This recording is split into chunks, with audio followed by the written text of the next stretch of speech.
ठीक है, अपने भाई से बेअकल हूँ यार, मैं बेअकल हूँ, मैं नारायण। पर नहीं बना, मुझे कॉल नहीं करनी आईआईटी, मेरा तो मैंने बोला करूँ मैं। तो उस साल तुम्हारी परसेंटेज कितनी थी बताओ?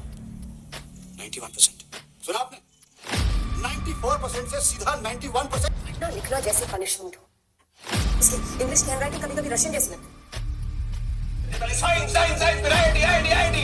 पर आपका क्या बाबा, लोग तो आगे बाबा ही देंगे कि बख्शी साहब आपका डंडा होता तो लड़का तो कभी आईआईटी क्लियर करता ही नहीं। मेरे जैसे भरे पड़े आईआईटी में, कभी उससे पूछा उसका क्या मन है करने का, कभी मुझसे पूछा था। अनुज है ना, अनुज मेरे रूममेट, वो भी आया आईआईटी में, अपने माँ बाप के सामने पूरा करके सुसाइड कर लिया उसने, नहीं हो पाया उससे।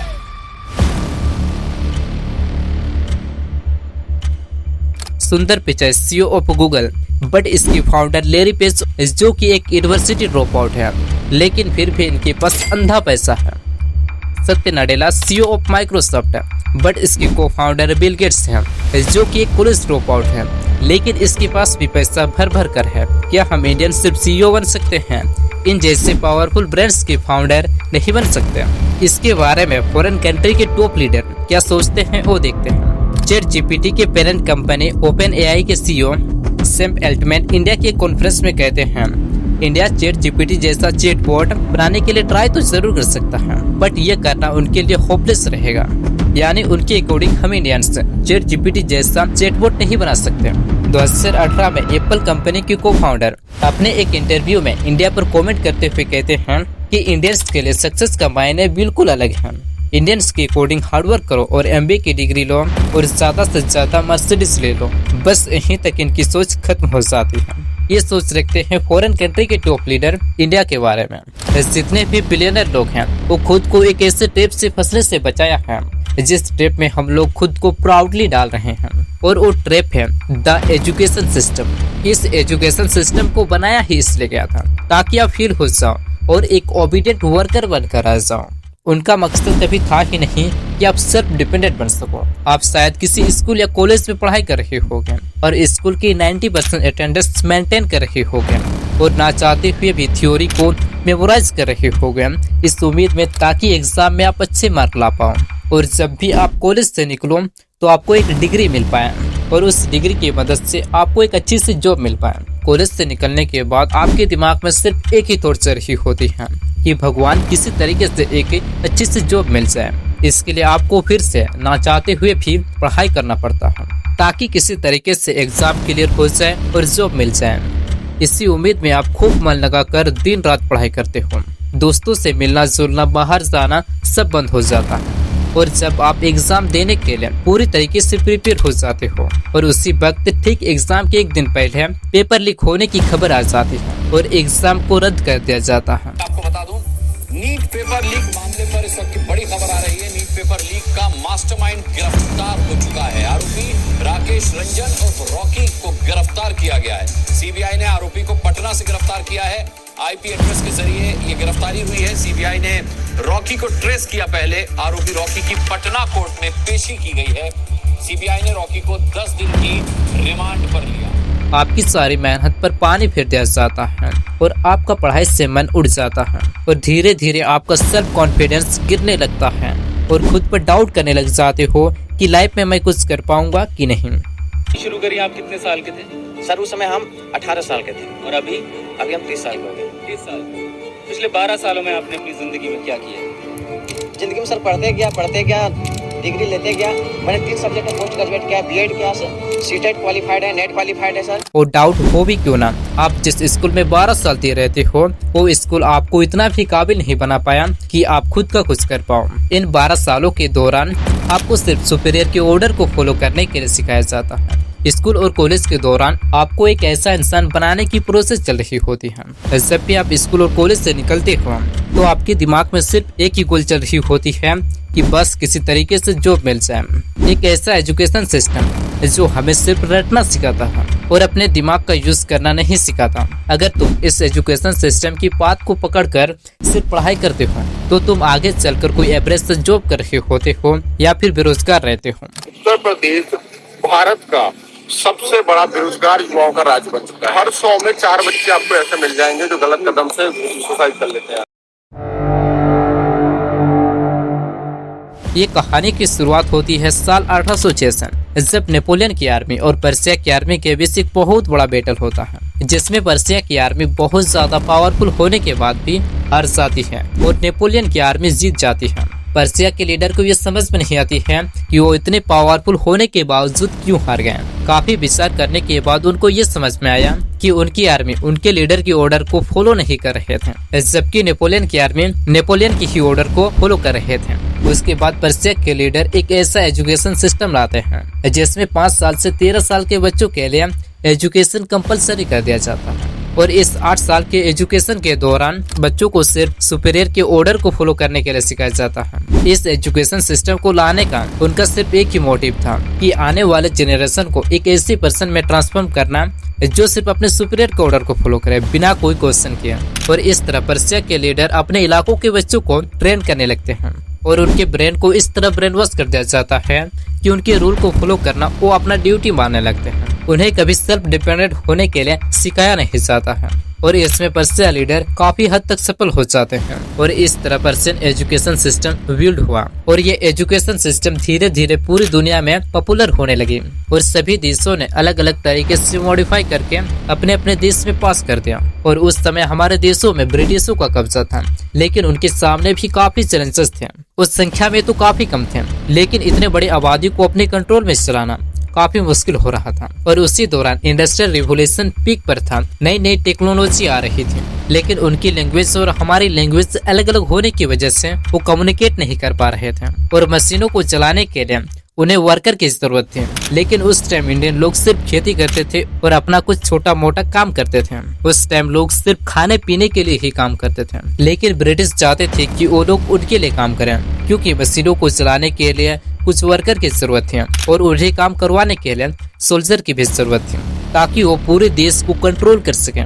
बट उस टाइम लोग ब्रिटिशों के लिए काम क्यों करें, जब वो खुद का छोटा मोटा बिजनेस करके पैसे अर्न कर रहे थे। इसीलिए ब्रिटिश ने इस पर काफी विचार किया और सोचा कि इंडियंस में से ही अपर क्लास के लोगों को एजुकेशन दी जाए, जो आगे जाकर हमारे लिए काम कर सके और हमारे ऑर्डर को फॉलो कर सकें। और इस एजुकेशन सिस्टम को डिजाइन करने की जिम्मेदारी थॉमस मैकॉले को दिया गया, और मैकॉले ने इस एजुकेशन सिस्टम को पर्शियन एजुकेशन सिस्टम के बेस पर बनाया, जिसमें इंग्लिश और वेस्टर्न कल्चर को प्रमोट किया गया, इंग्लिश को कंपलसरी कर दिया गया। और इस एजुकेशन सिस्टम को इंग्लिश एजुकेशन एक्ट 1835 के थ्रू पास कर दिया गया। इसमें हर छोटे बच्चों को एजुकेशन दी गई। ठीक वैसा ही होता है जैसा सोचकर इस सिस्टम को बनाया गया था। इस एजुकेशन के दौरान बच्चों की क्रिएटिविटी, थिंकिंग एबिलिटी सब कुछ खत्म हो गई होती है, खुद से कुछ करने की एबिलिटी खत्म हो चुकी होती है। वो इस हद तक ब्रेनवॉश हो गए होते हैं, जब भी स्कूल और कॉलेज से निकलते हैं तो वो जॉब ढूंढने लगते हैं। उन्हें लगता है कि पैसा अर्न करने का तरीका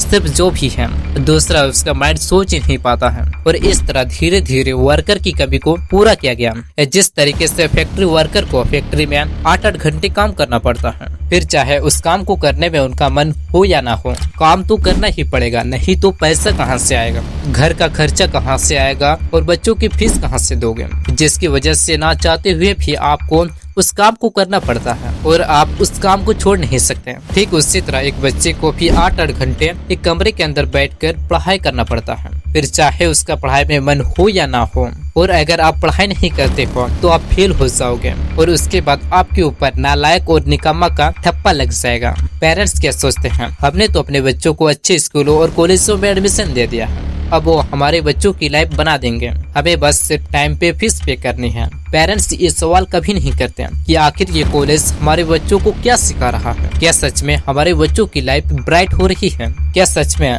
जो स्कूल और कॉलेजों में पढ़ाया जा रहा है वो हमारे बच्चों की लाइफ में काम भी आएगी। उन्हें लगता है कि उनके बच्चों को कामयाब बनाया जा रहा है, उन्हें एक सक्सेसफुल इंसान बनाया जा रहा है। अगर आप इस एजुकेशन सिस्टम को ढंग से एनालिसिस करते हो तो आप पाओगे कि ये एजुकेशन सिस्टम सिर्फ 2 पिलर पर टिका हुआ है, अच्छे मार्क और सिलेबस कंप्लीशन। जिस सिस्टम का फाउंडेशन है गलत पिलर पर टिका हुआ है तो उसकी पूरी बिल्डिंग का क्या कहना। जो सिस्टम नॉलेज और स्किल सेट पर होना चाहिए वो अच्छे मार्क और सिलेबस कंप्लीशन पर टिका हुआ है, क्योंकि यहाँ लोग मार्क के बेस पर जज करते हैं। अगर आपका मार्क अच्छा है तो आप अच्छे हो, अगर आपका मार्क बुरा है तो आप भी बुरे हो। चाहे आप किसी और फील्ड में कितने भी अच्छे क्यों ना हो, आप बुरे ही रहोगे अगर आपके मार्क खराब है तो। ये फोटो सुने लिए फरहान, फोटोग्राफी का भूत सवार था आपके सर पे। जानवरों की तस्वीरें लिए फिरते थे, कहते थे कि मैंने वाइल्ड लाइफ फोटोग्राफर बनना है। बेटे उस साल तुम्हारी परसेंटेज कितनी थी बताओ? 91%। सुना आपने? 94% से सीधा 91%। जिसकी वजह से बच्चों के ऊपर प्रेशर बना रहता है एग्जाम का। अल्बर्ट आइंस्टीन ने एक बार कहा था, हर एक व्यक्ति जीनियस होता है, लेकिन अगर आप किसी मछली को उसके पेट चढ़ने की एबिलिटी से जज करते हो तो वो मछली जीवन भर ये सोचकर बिता देगी कि वो मूर्ख थी। और मैं यहाँ किसी मछली की बात नहीं कर रहा। हर एक स्टूडेंट को यही सिखाया जाता है कि पढ़ लिख कर एक अच्छी सी नौकरी करनी है। क्या सच में नौकरी करने से हमारी लाइफ अच्छी हो जाती? बच्चा यही चाहता है कि मैं सरकारी जॉब में पहुंचूं, अपनी घर की अर्थव्यवस्था को सही करूं। मेन मकसद तो यही होता है हर आदमी का, क्योंकि सरकारी जॉब एक ऐसी जॉब है कि वो आदमी को मरते दम तक साथ देती है। इसीलिए हर आदमी सोचता है चाहे चपरासी की मिल जाए लेकिन सरकारी। अगर आपको किसी तरीके से 30-40 हजार की नौकरी मिल भी जाती है तो आपके पास उतना पैसा तो नहीं होता है कि एक अच्छा सा घर खरीद सको। इसके लिए आप बैंक से होम लोन ले लेते हो, फिर आप सोचते हो एक आईफोन ले लेते हो, फिर शादी करते हो और आपकी मंथली खर्चा बढ़ जाती है। बच्चों के फीस, घर का ईएमआई, आईफोन का ईएमआई भरने में ही आपका सारा पैसा खत्म हो जाता है और आपको ये डर सताते रहता है कि कहीं मुझे जॉब से ना निकाल दें। अब बॉस का डांट सुनकर भी काम करना पड़ता है। अब आप जाने अनजाने ही सही आप पूरी तरीके से फंस चुके हो। अब आप चाह कर भी कुछ नहीं कर सकते। धीरे धीरे ये सब आपको नॉर्मल लगने लग जाता है और एक दिन आप बूढ़े हो जाते हो। आपको लगता है कि मैं अनलकी था, मैंने तो खूब मेहनत करी थी, किस्मत ने ही साथ नहीं दिया, और आप एक एवरेज बिलो लाइफ जीकर मर जाते हो। क्योंकि हमारा एजुकेशन सिस्टम रियल लाइफ में काम आने वाली चीजों को मैनेज करना सिखाता ही नहीं है। इस सिस्टम को फॉलो करके बहुत लोग एवरेज लाइफ जीकर मर गए। ना कोई इस सिस्टम को फॉलो करके आज तक कोई करोड़पति बन पाया और ना ही अपनी ख्वाहिशें पूरी कर सके, क्योंकि यह सिस्टम इसीलिए बनाया गया था कि आप एक कॉम्पिटेंट वर्कर बनकर रह जाओ और उनके लिए दिन रात काम कर सको। लेकिन आज आजादी के 18वें साल बाद भी इस सिस्टम को फॉलो करवाया जा रहा है। जबरदस्ती सबको पेड़ पर चढ़ने के लिए बोला जा रहा है, चाहे वो मछली हो, हाथी हो, चाहे वो बंदर हो, सबको पेड़ पर चढ़ने के लिए बोला जा रहा है। अगर हम 5000 साल पहले भी देखते हैं महाभारत के टाइम पर, तब द्रोणाचार्य ने सभी पांडवों को अपनी अपनी काबिलियत देखकर शिक्षा दी थी। जैसे अर्जुन को धनुष का, भीम को गदा का, नकुल को तलवार का और युधिष्ठिर को भाला का, सबको उनकी काबिलियत के अनुसार शिक्षा देते हैं। ना कि सबको एक ही चीज थोपा गया कि सबको धनुष चलानी है। अगर गुरु द्रोणाचार्य अर्जुन को बोलता कि तुम धनुष भी चलाओ और गदा भी चलाओ और तुम दोनों में सर्वश्रेष्ठ बनो, अगर तुम इन दोनों में से किसी एक में भी सर्वश्रेष्ठ नहीं बन पाए तो तुम एक मूर्ख कहलाओगे। तो क्या ऐसे में हमें अर्जुन जैसा सर्वश्रेष्ठ धनुधर मिल पाता? अगर भीम को धनुष चलाने के लिए फोर्स किया जाता तो क्या उनकी काबिलियत का सही यूज हो पाता? लेकिन हमें वही कहा जाता है, तुम मैथ में भी अच्छे बनो, फिजिक्स में भी अच्छे बनो और केमिस्ट्री में भी अच्छे बनो। अगर तुम किसी एक में भी फेल हो गए तो तुम एक लूजर कहलाओगे। फिर चाहे बाकी सब्जेक्ट में से तुम्हारे 100 में से 100 क्यों ना हो, तुम फेल ही कहलाओगे। हमें रटने पर मजबूर किया जा रहा है। आज पढ़ाई नॉलेज के लिए नहीं किया जा रहा है, बल्कि सिलेबस कंप्लीट करने के लिए किया जा रहा है। जिसके इंग्लिश में भी 98 नंबर आए हैं, उन्हें भी इंग्लिश बोलना नहीं आता। और हम लोग कहते हैं कि देश से ओलंपिक में मेडल नहीं आते। जो मेडल ला सकता था उसको तो आप लगाए हुए हैं A+B का होल स्क्वायर पढ़ाने में। आप सुबह से शाम तक सिलेबस के बारे में सोचते हो, थ्योरी को मेमोराइज करते हो। अगर उसके अलावा दूसरा कुछ सोचते हो तो मार्क पे इफेक्ट पड़ेगा, और अगर मार्क पे इफेक्ट पड़ा तो टीचर पनिश करेंगे। हमारे अंदर डर बना रहता है एग्जाम को लेकर। हर पेरेंट्स अपने बच्चों को डॉक्टर और इंजीनियर बनाने के लिए पढ़ाता है, बट सच्चाई क्या है? About 65% of the youth in India are jobless. 65%. How did this happen? मैं आपको फिर से याद दिला देना चाहता हूँ कि इस एजुकेशन सिस्टम को फॉलो करके ना तो कोई करोड़पति बन पाया और ना ही कोई बन रहा है, क्योंकि इस सिस्टम का मेन मोटिव ही था कि आप फेल हो और आपकी सारी क्रिएटिविटी खत्म हो जाए और तुम उनके ऑर्डर के मुताबिक काम कर सको और एक वर्कर बनकर आ जाओ। बट जिस टाइम इस सिस्टम को बनाया गया था उस टाइम वर्कर की कमी थी, इसीलिए बनाया गया था। लेकिन अब वर्कर की कमी नहीं है। अगर वर्कर की कमी होती तो आज सारे डिग्री वाले एम्प्लॉयबल होते हैं, लेकिन नहीं, 80% से भी ज्यादा इंजीनियर अनएम्प्लॉयबल हैं। इस एजुकेशन सिस्टम में सबसे बुरी चीज ये है कि एक ही चीज सबको पढ़ाया जा रहा है, चाहे उससे पढ़ाई में मन हो या ना हो। इमेजिन करो कि अगर एक डॉक्टर सभी मरीज को एक ही दवाई दे दे तो उनका क्या होगा। उनमें से कुछ मरीज तो मर भी सकते हैं। सेम यही चीज हमारे साथ भी हो रहा है और सबके दिमाग में एक ही चीज डाला जा रहा है कि पढ़ लिख कर एक अच्छे से जॉब करो। पहले भी इस एजुकेशन सिस्टम का गोल था नौकर प्रोड्यूस करना और आज भी इसका गोल नौकर प्रोड्यूस करना ही है। क्यों वर्ल्ड की टॉप कंपनी हमारे देश की नहीं है, सबके सब फॉरेन कंट्री की क्यों है, इंडिया की क्यों नहीं है? क्या हम इंडियन ऐसी कंपनी नहीं बना पा रहे हैं? बनाएंगे भी कहाँ से जब आधा Indian government job JEE, NEET और यूपीएससी की तैयारी करने में लगा हुआ है। लेकिन क्या हम लोग स्टार्टिंग से ऐसे ही थे?